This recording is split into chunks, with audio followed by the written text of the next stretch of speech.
Hi, this is Harvey Singh from Instancy. Today, I would like to speak about the digital twin concept and the metaverse.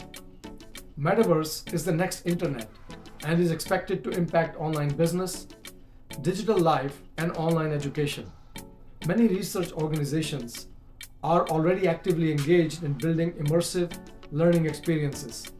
At Arizona State University, they are creating the AS universe, starting with the digital twin of the campus. Students can have their avatar on the digital campus, taking a tour, walking around, meeting others, and taking classes without ever setting foot on the campus. I spoke with Heather Hasley, co-executive director of the Learning Futures at Arizona State University, about digital twin technologies that bring virtual reality and many layers of information to create the next generation learning experiences.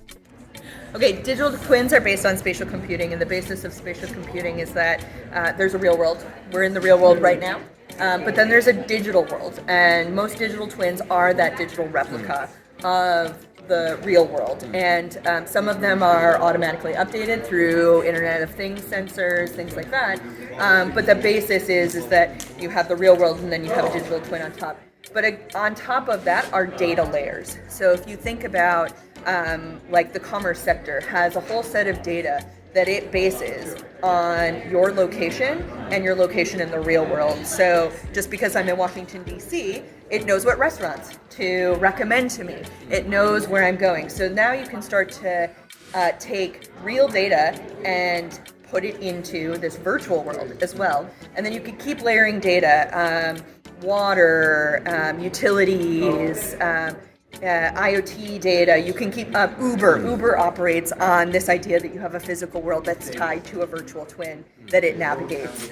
And then what we're really missing and what we're starting to build is this learning layer of learning data that sits on top of the digital twin, uses real world experiences, but allows us to simulate them in a safe environment. And in a way that students can actually change the parameters and take that real data and see what happens, work out what if scenarios. So that's really where we're going with learning and training in the digital twin. That's wonderful. And I think that one of the things that comes to my mind is Microsoft Flight Simulator. Yeah, that's a perfect example. Because Absolutely they're taking perfect. real data and embedding that in that environment where somebody is actually not just looking at made up data, they're looking at real data. Like if real weather patterns. If they go into a certain city, they can see how the actual condition is. As a matter of fact, they can even see the other flights that are in live motion, and they can kind of see where they are at with respect to those other flights. Yeah, Microsoft Flight Simulator is an amazing representation of how you take the real world, you make a digital twin, you layer data on top of it, and then you layer training and learning experiences such that you can use that real world data. But you could also, in Microsoft Flight Simulator, you can also modify the conditions. If you want to say, I want to fly in a storm today, and you can actually see what that's like. So it allows you to train and fail before you get in a real plane. Yes. So the kind of examples that you're working with, what are those? What are we working with right now? So right now we're working really on learning-based applications. So we're thinking about admissions tours, people who can't really get to the campus. How do we do the digital twin, and how do we walk them through the digital twin?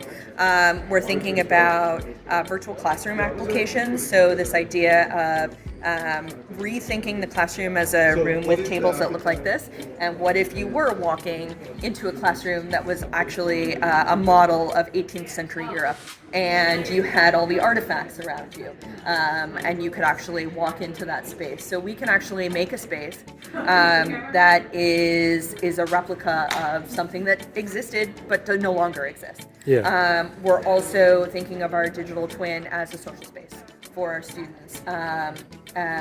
We're also looking at it as a support space. So things like virtual tutoring. Wouldn't it be better if you could actually be with your tutor and see data visualizations in 3D? Some of the graphing models, some of the, if I was doing organic chemistry and I wanted to learn about the molecules, wouldn't it be better if I was tutored using a 3D model of the molecule as opposed to trying to figure out how does it look on a 2D screen? So those are the types of applications we're working on right now with our digital twin.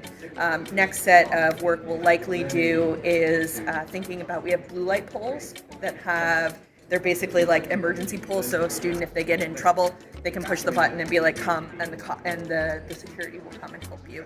But they also have LiDAR scanners on them, and they collect a whole bunch of data, and so we're thinking about collecting that data for helping us plan for big events like campus move-in and things like that for our facilities group.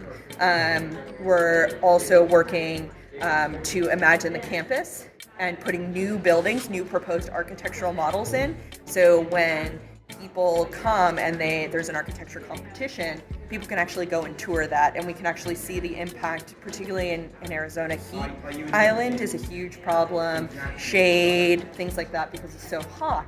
How does the building impact that? And how does it impact the shade? What does it look like if we put this material on it and reflects the sun?